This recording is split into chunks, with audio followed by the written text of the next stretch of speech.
MZTV. Is a dead guy or a girl, is a dead guy or gal obligated to obey traffic laws? Yep, it's a complicated question. Take your time now. Relax. Is a dead person, male or female, obligated to obey traffic laws? And if the dead person should violate a law, would they be subject to a fine? Oh, my friends, this may seem like a silly question, but it leads to a magnificent point. In Galatians 2, verses 19 and 20, because this is the best thing we have going for us, and it is the least understood thing. Now, you're a fast audience. Most of you understand this, but I'm going to show you a wrinkle. I'm going to crack open the fruit. Once again, I've cracked it open before, but every time I do that, it's just some new juice comes out. Like if you squeeze it, I get a new little juice thing that's never been seen before. So I'm excited about it. As you can tell, this is Martin Zender. You're at MZTV. Not feeling high def today, so I'm using the low pixel, low thing because I don't want to be seen clearly. I don't want to be seen clearly, but I do want to be heard. And that's going to happen right freaking now. Galatians chapter 2, let's start with verse 19. This is Paul speaking. You see, because we were never under the law.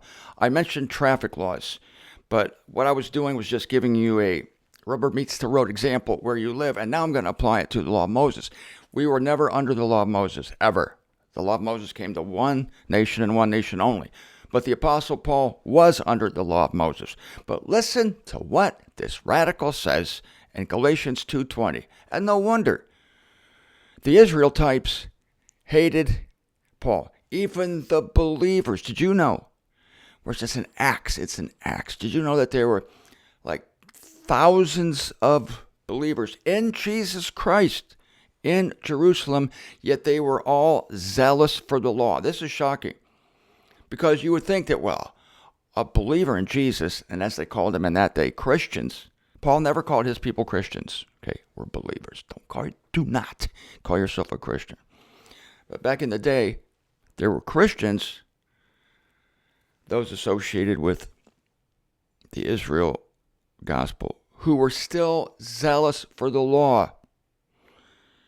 I mean, this was misguided in some cases, because you can be zealous for the law as an Israelite type, realizing that the law will be fulfilled in the future.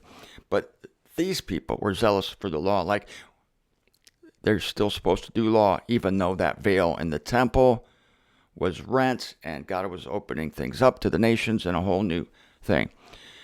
But this is Paul. You have to understand this is Paul. Galatians 2:19. For I, says the Apostle Paul, I, through law, died to law. Now I'm going to launch from here to verse 20, and you're going to see it. Start here, though. I, through law, died to law, that I should be living to God.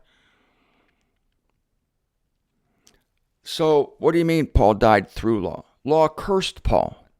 The law could never produce righteousness because it was infirm through the flesh. And Paul found this out, and he describes the experience in Romans chapter 7. I want to do the law. I want to do it. But I find myself doing the opposite of it. What will deliver me from this situation, from this body of death, really? Paul ends up in Romans 7 saying, grace delivered him. But so through law, died to law, that I should be living to God. So there's a transfer. The Apostle Paul is being transferred from one sphere to another sphere. He's being transferred from living to the law, which he did his entire life. He slaved for the law. He lived to the law. And he probably came closer than anybody else to living perfectly under the law. But he failed. He failed because you can't just do some of the laws great some days. You have to do all the laws excellently and perfectly every day. But if you fail in one aspect, you fail in the whole law. So Paul's going to introduce now a radical truth, but let me make sure I have you sealed in verse 19 here. I, through law, died to law that I should be living to God. So he's transferred from living to law, living to God. That's a lot more fun, living to God. God's, as I said, for us, God is a father, and we throw ourselves in his lap. Okay, so now we're going to come to you and me, because this is a related truth, but I wanted to start you with verse 19. Even before that, I started you with the traffic law example. Dead people do not have to pay bills. Dead people do not have to obey traffic laws. Dead people do not have to obey the law of Moses. Okay, here we go. Verse 20. With Christ have I been crucified. So now Paul's not just saying he died to the law. He's saying that now, as a person whose old humanity was crucified, he died to himself. He died to himself being under Adam, which is the old humanity. Adam dragged everybody into this realm of sin, death, frustration, futility. And that's the old humanity. But something amazing was done to this old humanity whose head is Adam. What was done to it? Jesus Christ, as the last Adam, transferred the whole human race out of Adam, out of the jurisdiction of Adam, into the jurisdiction of Christ. But hardly any of the human race realizes this. So they have no practical experience of it. They're all included in it, but they don't know that. So they're still slaving away for the old humanity. And some of them even think they have to do the Mosaic law. Not even Israel types have to do the Mosaic law now, because there's no temple. They can't do the temple service, the sacrifices. It's a joke. It's a joke. They don't realize that. So they're still slaving away. And the crazy thing that drives me crazy, even those who never were under the Mosaic law, i.e. the nations, they're also desperate to transfer themselves into an administration, into a system of rules and regulations that is called by the Apostle Paul a dispensation of condemnation, and death. They want to be in it. What, condemnation and death? Something we can't do, something that's impossible to do, that if we even try it, we come under condemnation and death? Yes, sign us up. Sign us up. And they tack the Ten Commandments on the walls of their churches and their homes, and they stare at it day and night until their corneas burn. Ah, this is wonderful. Can't wait to try this. What a bunch of spiritual morons. I'm sorry. But I don't take it back. So we're under this new thing. With Christ have I been crucified, Paul says. So the old humanity was dead. But there's a problem. Here's the problem. With Christ I have been crucified, yet I am living. Ho! Wait a minute. My old humanity was crucified. So why aren't I some wild, crazy, new celestial being now? With glitter all over me and a luminescence coming out of me. Why aren't I floating? Why aren't I? Well, because we have not yet been made immortal to agree with the truth. So the truth is there. With Christ, I have been crucified. Boom. Your old humanity was crucified. Yet I am living. So you look out the window. You're still in Eon 3. You smell your armpit. Ah, shit. Still subject to mortality. That's why you stink, because you're mortal. When we're made immortal, the perfume manufacturers will all be out of business. Powders, I don't know. Hairspray, does that smell good sometimes? Yeah. Toothpaste, underarm deodorant, all unnecessary when we're made immortal. We stink because we're dying. And we use all this stuff to cover it up. That's what you're doing. You're covering the scent of death with your colognes, perfumes. I use it too. I want to cover the scent of death. Are you kidding? Everybody does. Toothpaste, mouthwash, perfume, cologne. You got to do it.